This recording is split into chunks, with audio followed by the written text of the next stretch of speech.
Ya, Bapak Ibu, mari kita tundukkan kepala sebentar. Allah yang Maha Pengasih, kami bersyukur pada siang hari ini boleh bersekutu untuk memuji dan memuliakan Engkau. Pimpin, bimbing kami untuk senantiasa boleh menjadi alat-Mu, boleh menjadi perpanjangan tangan-Mu dimanapun kami berada. Berkati kami Tuhan. Amin. Terima kasih. Bapak Ibu, selamat siang. Saya Dominikus Agus Gunawan, saya dari Bogor. Saya bersyukur untuk kedua kalinya saya boleh mengisi binroh di Telkom ini, ya khususnya waktu itu di Telkom Pusat. Nah, jadi kalau saya boleh memperkenalkan diri Bapak Ibu, saya tinggal di Bogor. Pendidikan saya sampai SMA di Bogor, kemudian lari ke Bandung, ya. Dari Fisika Unpad dan Matematik ITB, kemudian ke S2 di ITB, S3 baru balik lagi ke Bogor. Kerjaan saya sebagai dosen di STIE Triguna di Bogor. Ya, selain itu juga mengajar di Kwikianggi Business School untuk program S2-nya. Saya juga trainer baca kilat dan NLP serta pengajar KPKS kursus pendidikan kitab suci di Bogor. Nah, saya mendapat tugas tadi adalah membangun manusia rohani. Nah, saya akan menganalogikan bagaimana kehidupan kita ini seperti sekarang. Dulu kita hidup dalam kondisi normal, kemudian jadi tidak normal karena ada pandemi COVID-19, dan sekarang sedang menuju new normal. Nah, kalau saya melihat hubungan kita dengan Allah dalam kondisi normal, artinya kita hidup dengan damai dan rukun bersama Allah.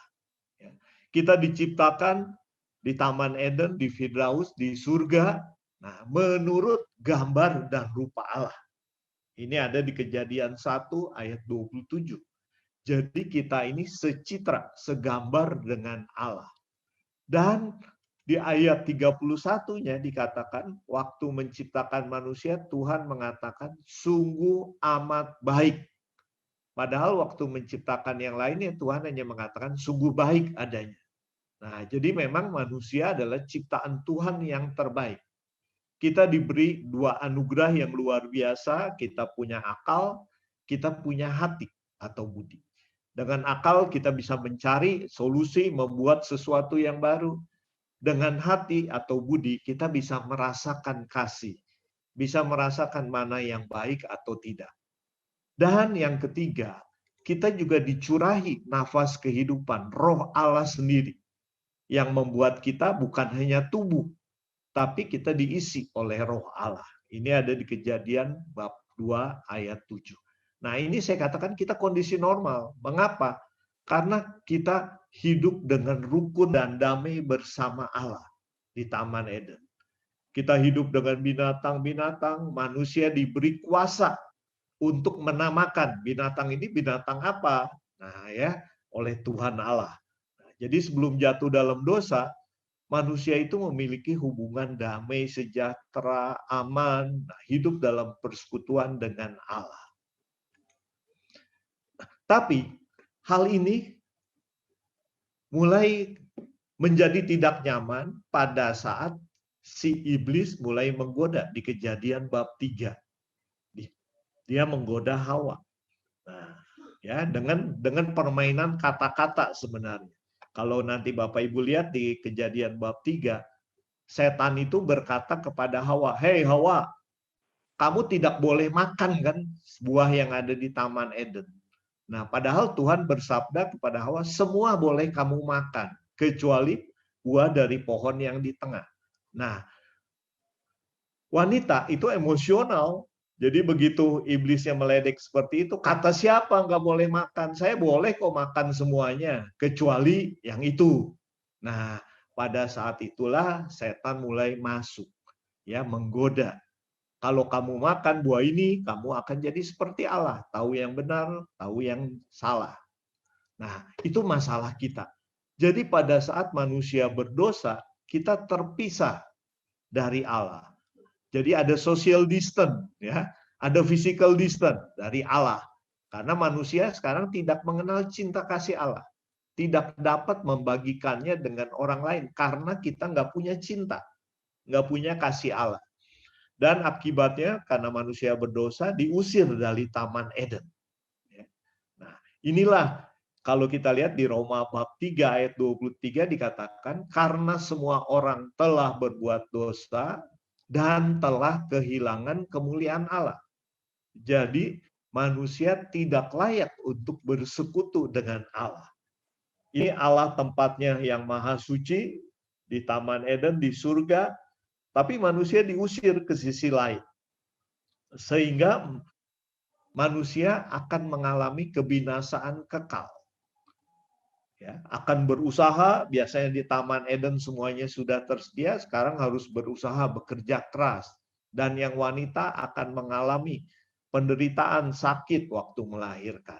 Nah, karena di sini sudah terpisah, ada dosa yang memisahkan manusia dengan Allah, yaitu maut. Nah, semua orang berdosa di Roma 3 ayat 23 dan upah dosa ialah maut. Jadi kita tidak layak bersekutu dengan Allah yang suci. Nah, tapi manusia punya kelebihan tadi, punya akal. Dengan akalnya manusia itu berusaha.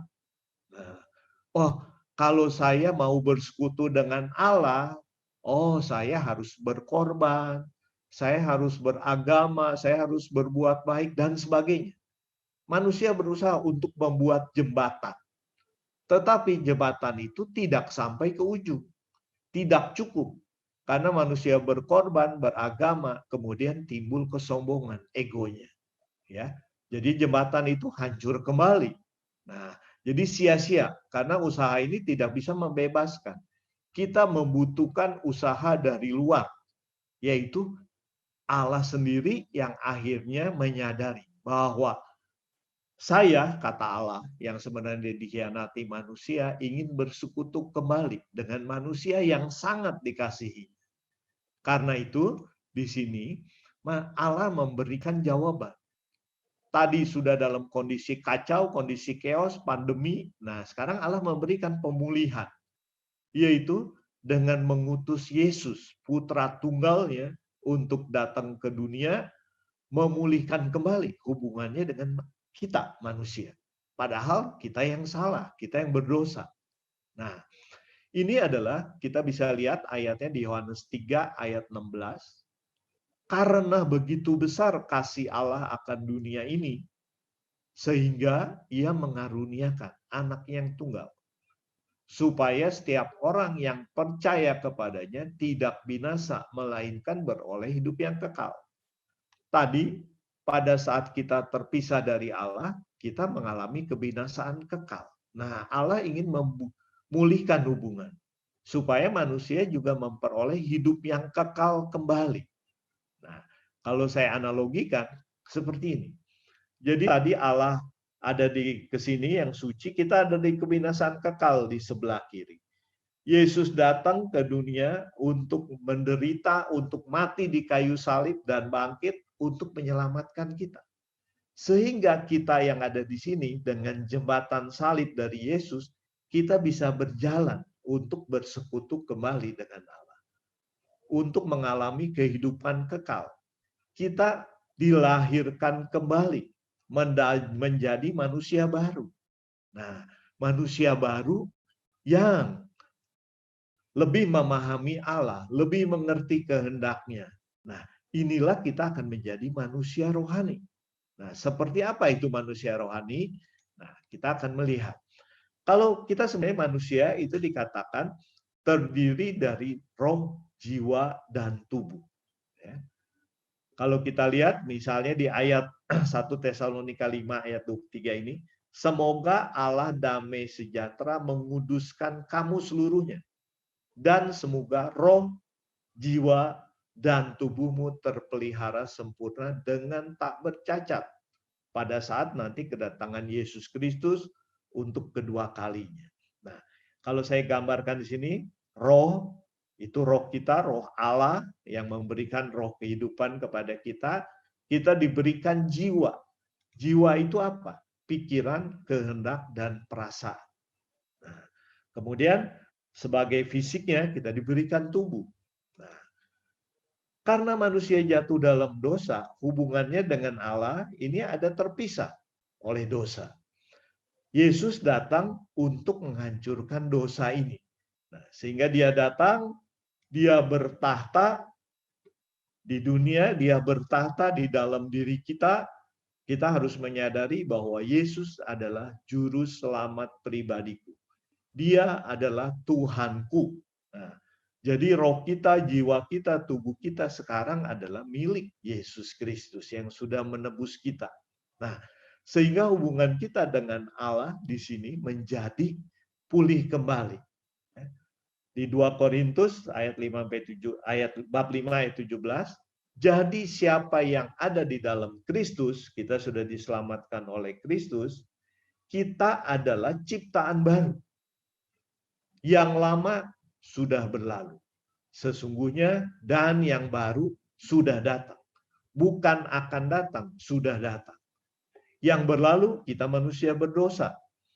Yang mengandalkan fisik, keinginan duniawi. Hidup dalam kedagingan. Nah, sekarang bersama Kristus, Roh Kudus dicurahkan, kita menjadi manusia yang hidup dalam roh. Manusia rohani. Ini yang perlu kita ingat. Dan sekarang tentu saja kita harus hidup dalam kondisi baru. Istilah sekarang new normal, gitu ya, kebiasaan baru. Dan ini tanggung jawab kita. Kenapa? Karena kalau tadi Yesus sudah mau disalibkan, menjadi jembatan untuk kita sehingga memperoleh kehidupan kekal, tapi kita harus memelihara kepercayaan tersebut, pemulihan tersebut. Bukan, nanti juga Tuhan akan memulihkan saya kembali, bukan. Kita diberikan tanggung jawab. Nah, kita harus menerima Yesus itu siapa? Tuhanku. Yesus itu juru selamat pribadiku. Nah, jadi Bapak Ibu kalau ditanya oleh orang lain, Pak, Bu, siapa Yesus? Banyak kita menjawab, oh Yesus itu juru selamat umat manusia. Betul. Tapi Bapak udah diselamatkan belum? Nah, jadi kita harus menjawabnya, Yesus juru selamatku, Tuhanku, ya, bahwa untuk menunjukkan saya sudah diselamatkan. Nah, hal ini membuat kita akan menerima kedatangan dari Roh Kudus yang akan memberikan karunia-karunia untuk menemani kita selama kita hidup di dunia ini. Kita akan mendapatkan bekal dari Tuhan, karunia, karisma, sehingga kita bisa dalam kebiasaan baru, kita berubah menjadi manusia rohani. Nah, Yesus selalu akan mengetok pintu hati kita. Di Wahyu 3:20, gambarnya ini sering kita lihat di mana-mana. Lihat, aku berdiri di muka pintu dan mengetuk. Jikalau ada orang yang mendengar suaraku dan membukakan pintu, aku akan masuk mendapatkannya. Dan aku makan bersama-sama dengan dia, dan ia bersama-sama dengan aku. Bapak Ibu, di rumah orang Yahudi itu, ininya nggak ada pegangan pintu dari luar. Ya, jadi pintu ini tidak bisa dibuka dari luar. Pintu ini hanya bisa dibuka dari dalam. Nah, Yesus hanya mengetuk. Kalau Yesus mengetuk, tidak ada yang buka, apa yang dilakukan? Kalau kita mengetuk pintu rumah tetangga, ketuk, nggak ada yang buka, mungkin kita pulang, ya, karena pasti ini orangnya nggak ada atau orangnya tidak mau tahu. Nah, tapi bisa nggak? Langkah kedua, saya dobrak. Nah, karena nggak dibuka, saya dobrak. Nah, Yesus Maha Kuasa. Bisa nggak dia mendobrak pintu hati ini? Bisa. Tapi Yesus juga Allah memberikan kepada manusia kebebasan. Yesus tidak mau memaksa. Ya, Yesus mau memberikan kebebasan. Dia cuma mengetuk. Mengetuk lagi, dan dia tidak akan pulang. Sampai kita tersentuh hati kita mau membukakan pintu hati. Mengundang Yesus masuk ke dalam diri kita, ke dalam hati kita, dan ia akan makan bersama-sama dengan kita. Ia akan tinggal di dalam diri kita. ia akan meraja di dalam diri kita. Nah, ini yang menjadi tanggung jawab kita. Kita harus mengizinkan Yesus masuk. Sehingga dia boleh meraja, dia yang akan memampukan kita untuk menjadi manusia rohani. Untuk menjadi manusia baru dengan Roh Kudus yang akan mendampingi kita dalam kehidupan ini. Nah, berikutnya saya akan memperlihatkan sebenarnya dalam hidup kita itu, siapa sih penguasa hidup kita? Nah, saya mulai dari gambar 1. A ini aku, ego. Salib ini Kristus.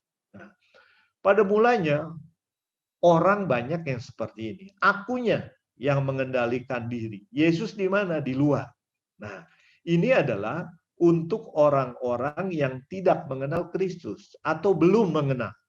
Ya, bukan salahnya dia tidak kenal karena tidak ada orang yang memperkenalkan. Jadi tugas kita untuk memperkenalkan Kristus kepada orang-orang yang belum mengenal. Ini yang pertama penguasanya adalah aku. Di gambar kedua, dia sudah mengenal Kristus, sudah dibaptis, Kristus masuk dalam hidupnya. Tapi kedagingannya masih besar. Sehingga yang duduk di kursinya adalah aku. Ya, ini. Orang ini sudah mengenal Tuhan. Namun hidup ini dijalani untuk aku, untuk kedaginganku.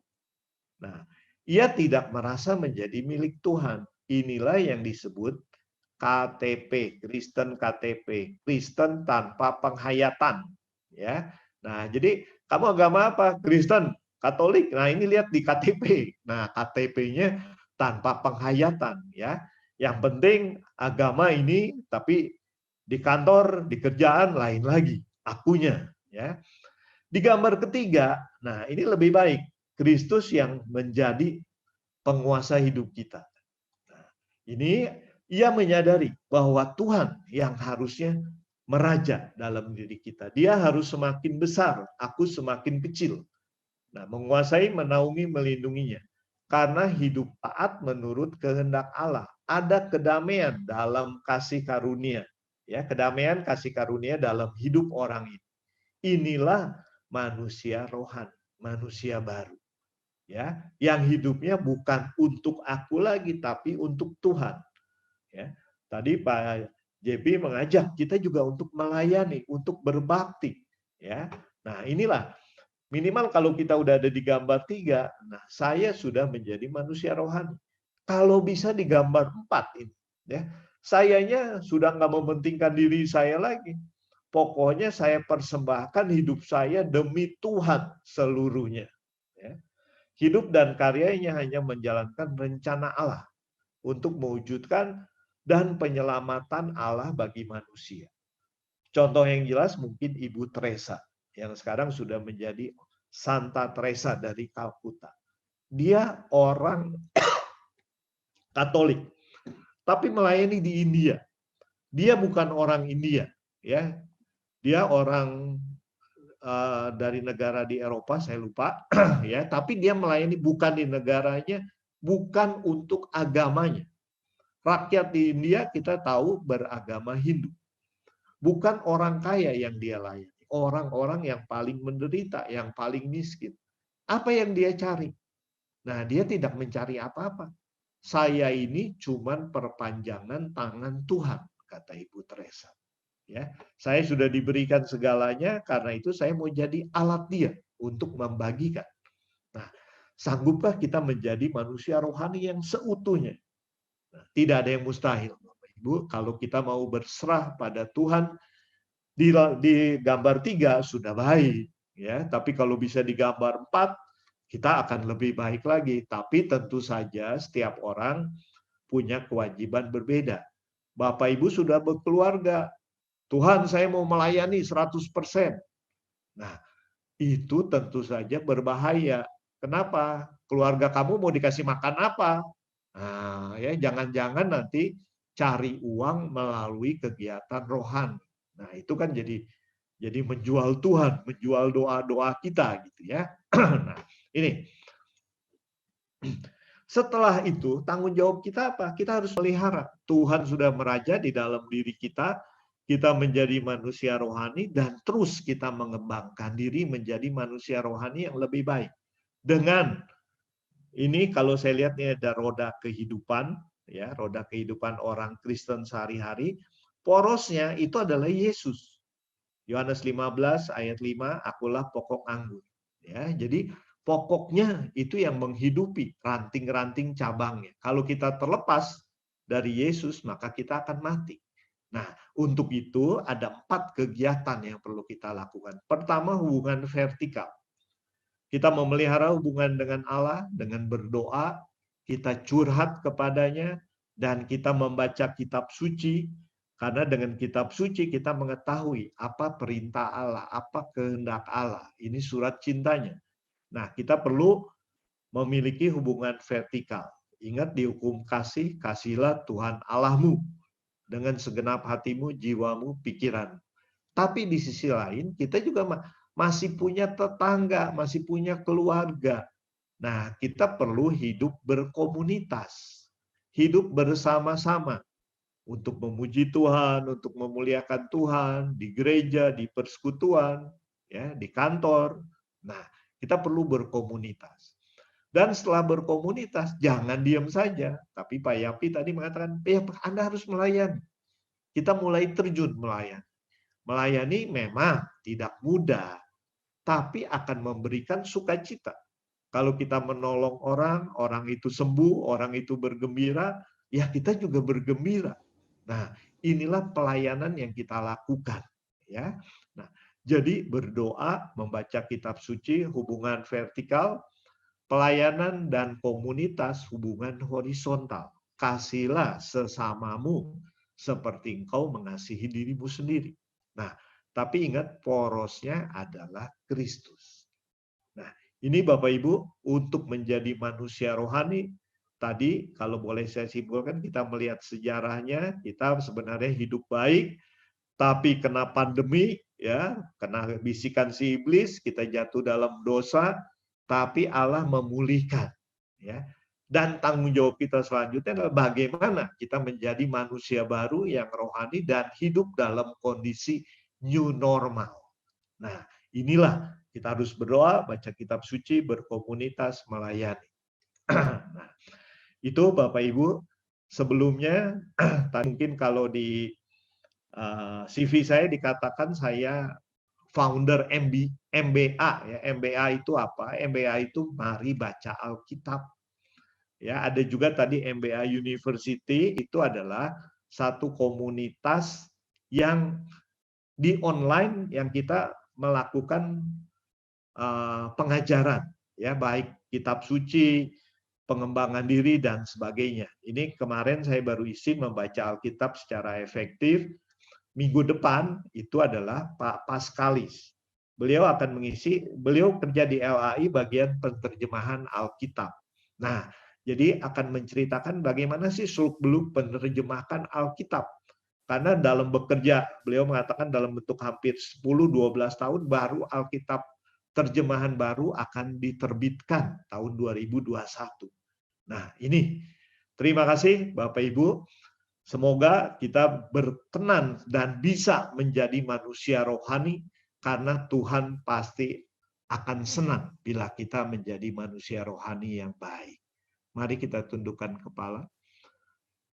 Allah Bapa yang Maha Pengasih, kami bersyukur Kau sudah membimbing hamba-Mu ini untuk memberikan penjelasan mengenai manusia rohani. Kami percaya Tuhan, Roh Kudus yang membimbing aku, Roh Kudus juga akan menerangi semua rekan-rekan yang ada, yang mendengarkan dan menerapkannya di dalam kehidupan. Terima kasih Bapa, terima kasih Tuhan Yesus, terima kasih Allah Roh Kudus. Amin. Terima kasih, saya kembalikan.